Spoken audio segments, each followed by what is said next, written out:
अब हम आपको भारत के पड़ोसी देश में लेकर चलते हैं, भारत का दुश्मन नंबर 1।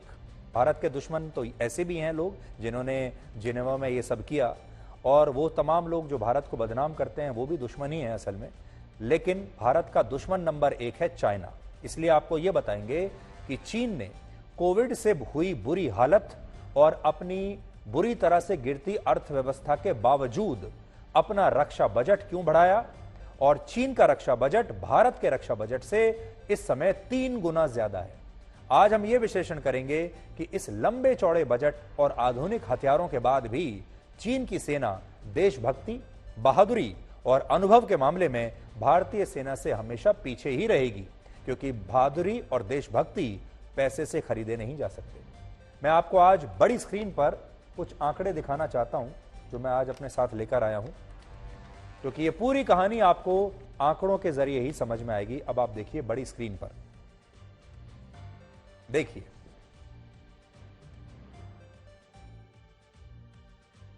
आंकड़ों के जरिए अब आप समझिए। चीन ने पिछले वर्ष की तुलना में अपने इस साल के रक्षा बजट में 7.2% की वृद्धि की है, और अब उसका कुल रक्षा बजट 224 बिलियन यूएस डॉलर्स यानी भारतीय रुपयों में 18,39,000 करोड़ रुपए हो गया है। तो यह फिगर आपको याद रखनी है जो आपकी स्क्रीन पर है। चीन का इस साल का रक्षा बजट है 18,39,000 करोड़ रुपए, 39,000 करोड़ रुपए, और उसमें जो वृद्धि की है वो है 7.2% की। और अमेरिका के बाद चीन दुनिया का दूसरा सबसे बड़ा रक्षा बजट वाला देश है। पूरे दुनिया में नंबर 1 पर है अमेरिका। अंतर आप देख लीजिए, इस साल के अमेरिका के रक्षा बजट में अमेरिका का रक्षा बजट है 66,70,000 करोड़ रुपए का। पूरी दुनिया में सबसे ज्यादा पैसा अमेरिका खर्च करता है अपनी रक्षा पर, अपनी सेना पर। और दूसरे नंबर पर है चीन, 18,39,000 करोड़ रुपए। फिर भी इन दोनों में अंतर भी आप देख सकते हैं। कहां अमेरिका है 66 लाख करोड़ रुपए के साथ, और कहां चीन है 18 लाख करोड़ रुपए के साथ दूसरे नंबर पर। और चीन ने इस बार अपना यह रक्षा बजट बढ़ाया है। चीन ने पिछले साल अपने रक्षा बजट में 7.1% की वृद्धि की थी, और इस साल उसने 7.2% की वृद्धि की, यानी लगातार वृद्धि करता जा रहा है। अब आप ये देखिए कि चीन का रक्षा बजट भारत की तुलना में 3 गुना ज्यादा कैसे है। लेकिन उससे पहले आप ये देख लीजिए चीन का पिछले 5 साल में क्या ट्रैक रिकॉर्ड है। 2019-20 में 7.5% बढ़ाया, 20-21 में 6.5%, 21-22 में 6.8%, 22-23 में 7.1%, और 2023 और 24 में 7.2%। यानी लगातार चीन अपने रक्षा बजट में वृद्धि करता चला जा रहा है। और अगर आप ये देखेंगे 2020 ये वो समय है जब कोविड आया था, लेकिन उस समय भी चीन ने अपना रक्षा बजट बढ़ाया। ये वो समय है जो कोविड का था, ये साल भी, उस समय भी 6.8% बढ़ाया। चीन का रक्षा बजट 18,39,000 करोड़ रुपए है, जबकि इसी साल के लिए भारत का रक्षा बजट है 5,93,000 करोड़ रुपए। जिसका मतलब यह है कि चीन अपनी सेना और हथियारों पर भारत से 3 गुना ज्यादा पैसा खर्च कर रहा है। हालांकि यहां हम एक बात और भी आपको स्पष्ट करना चाहते हैं।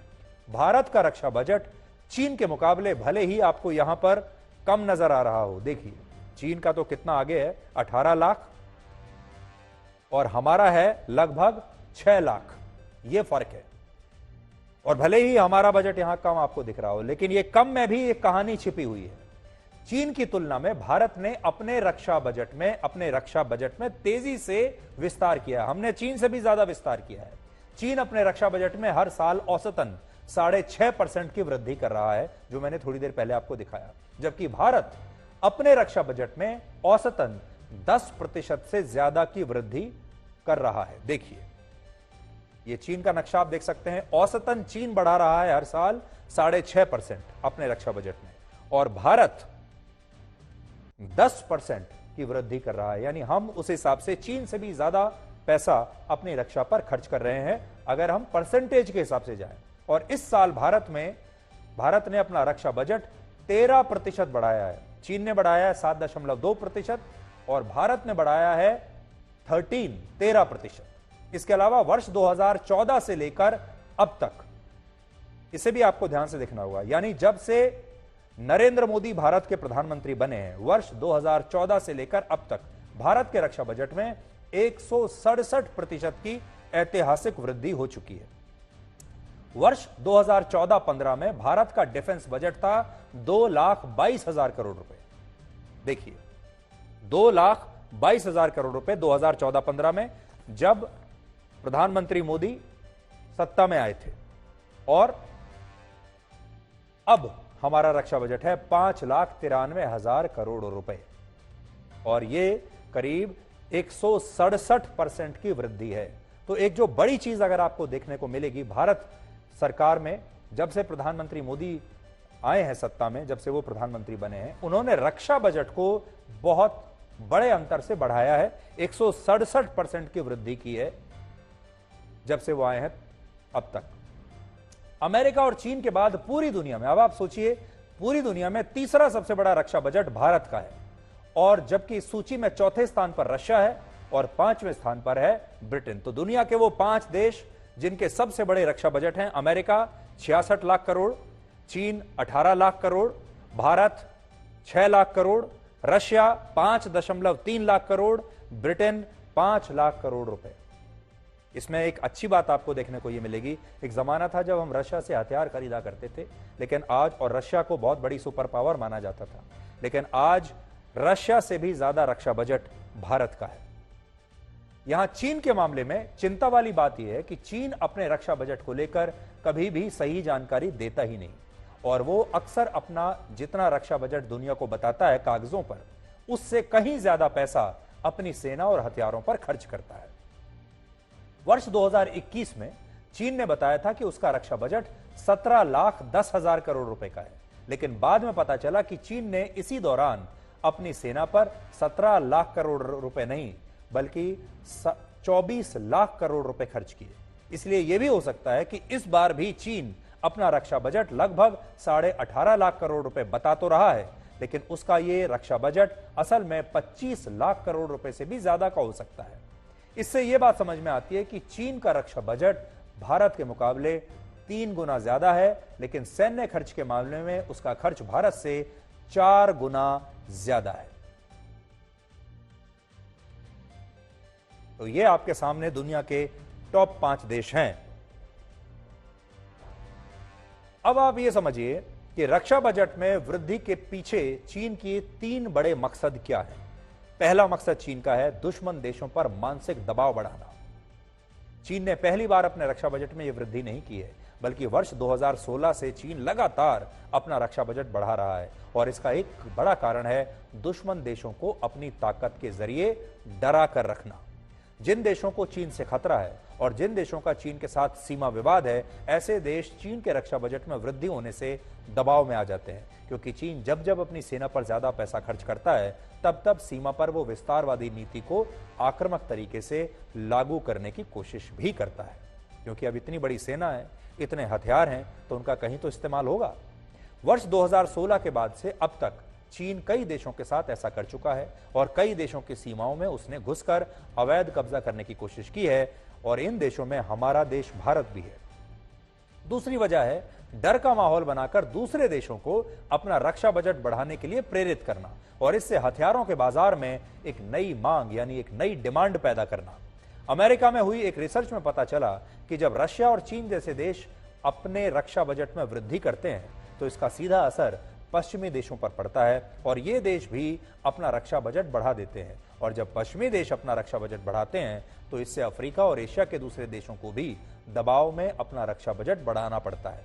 और रक्षा बजट में वृद्धि का सीधा मतलब है दुनिया भर में हथियारों की खरीद बढ़ना, और जब हथियारों की खरीद बढ़ती है, तो इससे सिर्फ 3 देशों को फायदा होता है।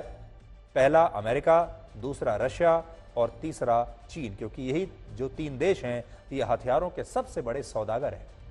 वर्ष 2021 में दुनिया में लगभग 50 लाख करोड़ रुपए के हथियार बेचे गए थे, और तब हथियार बेचने वाली टॉप 10 कंपनियों में 5 कंपनियां अमेरिका की थीं और 4 कंपनियां चीन की थीं। तो अब अंदाजा लगाइए कि टॉप 10 कंपनियों में 9 कंपनियां तो अमेरिका और चीन की हैं, और चीन जानता है कि वो तब तक दुनिया की सबसे बड़ी सुपर पावर नहीं बन पाएगा जब तक वो हथियारों की बिक्री में अमेरिका से आगे नहीं निकल जाता। असल में चीन आज जो कुछ भी कर रहा है वो पहले अमेरिका किया करता था। अमेरिका पहले अपना रक्षा बजट बढ़ाता था और बाद में उसके दबाव में दूसरे देशों को भी अपना रक्षा बजट बढ़ाना पड़ता था, जिससे अमेरिका को फायदा होता था और ऐसा करके ही वो इतना विकसित और अमीर बना। और चीन भी आज अमेरिका के नक्शे कदम पर चल रहा है। तीसरा मकसद है रक्षा बजट में वृद्धि करके अपने लोगों में नकली राष्ट्रभाव की भावना पैदा करना और ऐसा करके अपनी कमजोर अर्थव्यवस्था से भी लोगों का ध्यान हटाना। इस समय चीन की अर्थव्यवस्था बहुत बुरे दौर से गुजर रही है। उसका जीडीपी ग्रोथ रेट 3% के आसपास है, जबकि भारत का जीडीपी ग्रोथ रेट है 7%। लेकिन इसके बावजूद चीन लगभग 18.5 लाख करोड़ रुपए अपनी सेना पर खर्च कर रहा है, क्योंकि चीन जानता है कि उसकी सेना का मनोबल इसी तरह की चीजों से बढ़ाया जा सकता है, क्योंकि वहां पर राष्ट्रवाद नहीं है।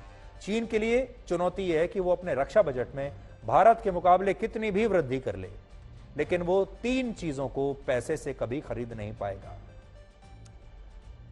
पहली चीज है देशभक्ति। चीन के सैनिकों में देशभक्ति वाला जज्बा है ही नहीं, क्योंकि चीन की जो सेना है वो कम्युनिस्ट पार्टी को रिपोर्ट करती है। चीन की सेना में वो देशभक्ति का जज्बा नहीं है जो हमारी सेना में है। चीन के सैनिकों में देशभक्ति का वो जज्बा नहीं है जो हमारे देश में हमारे सैनिकों में है। हमारे देश में सेना में जाना गर्व की बात माना जाता है। सेना के जो सैनिकों के जो परिवार होते हैं समाज में, उन्हें बहुत गर्व की नजरों से देखा जाता है। दूसरी बात है, चीन अपना रक्षा बजट बढ़ाकर आधुनिक हथियार विकसित कर सकता है, लेकिन वो अपने सैनिकों को बहादुर नहीं बना सकता। उनके सैनिकों में वो बहादुरी नहीं है। जब देशभक्ति का जज्बा ही नहीं है तो बहादुरी कहां से आएगी? और बहादुरी के लिए एक मकसद चाहिए होता है। चीन में और हमारे देश में क्या फर्क है? देखिए, हमारा जो सैनिक है, हमारी सेना अपनी मातृभूमि की रक्षा करती है और चीन की सेना दूसरे की मातृभूमि पर कब्जा करती है। इसलिए चीन का सैनिक कभी बहादुरी नहीं दिखा सकता, क्योंकि वो जानता है कि वो अपनी मातृभूमि की रक्षा नहीं कर रहा। वो अपनी जान अपनी मातृभूमि की रक्षा के लिए नहीं दे रहा, बल्कि दूसरे की मातृभूमि पर कब्जा करने के लिए अपनी जान दे रहा है। इसलिए वो कभी ना तो बहादुर हो सकता है और ना ही कभी देशभक्त हो सकता है। और तीसरा, चीन की सेना के पास युद्ध लड़ने का अनुभव है ही नहीं। चीन के पास हथियार बहुत हैं, सैनिक बहुत हैं, लेकिन वो युद्ध लड़ना नहीं जानते। और वो क्यों, उसका कारण आपको बताता हूं। चीन की पीएलए ने, जो चीन की सेना है, उन्होंने अपनी आखिरी युद्ध जो लड़ा था वो वर्ष 1979 में वियतनाम के खिलाफ लड़ा था और इस युद्ध में भी उसे जबरदस्त नुकसान हुआ था और वियतनाम दावा करता है कि इस युद्ध में वियतनाम की जीत हुई थी और चीन हार गया था। यानी आज अगर आप देखेंगे तो पिछले लगभग 4.5 दशक से, यानी लगभग 45 वर्षों से चीन के सैनिकों ने कोई युद्ध नहीं लड़ा है और वो कोई युद्ध लड़ना भी नहीं चाहते, क्योंकि उनमें ना तो युद्ध लड़ने के लिए देशभक्ति का जज्बा है और ना ही उनमें साहस है। हमारे देश में जब किसी सैनिक को सीमा पर तैनात किया जाता है तो कहा जाता है कि वो सैनिक अपनी मातृभूमि की रक्षा करने जा रहा है, लेकिन चीन एक ऐसा देश है जहां सैनिकों को पता है कि वो अपनी मातृभूमि की नहीं बल्कि दूसरे देशों की जमीन पर कब्जा करने जा रहे हैं। और सबसे बड़ी बात, चीन की सेना अपने देश को रिपोर्ट नहीं करती, अपने देश, बल्कि चीन की जो सेना है वहां की कम्युनिस्ट पार्टी को रिपोर्ट करती है। इसके अलावा हमारे देश में लोग अपनी स्वेच्छा से भारत की रक्षा करने के लिए भारतीय सेना में शामिल होते हैं। स्वेच्छा से, गर्व की बात मानी जाती है, उनमें देशभक्ति का जज्बा है। जबकि चीन में जबरदस्ती युवाओं को सेना में भर्ती कराया जाता है, वो स्वेच्छा से नहीं आते। चीन में वर्ष 2016 तक 1 चाइल्ड पॉलिसी लागू रही है। आप सब जानते हैं 2016 तक वहां 1 चाइल्ड पॉलिसी थी, जिसकी वजह से वहां की सेना में शामिल ज्यादातर सैनिक अपने माता पिता की इकलौती संतान है और उनका समय देश की चिंता में कम और अपने परिवार की चिंता में ज्यादा बीतता है। और इसकी वजह से वहां के जो ज्यादातर सैनिक हैं ना तो अपने घरों से दूर रहना चाहते हैं, ना अपने परिवारों से दूर रहना चाहते हैं।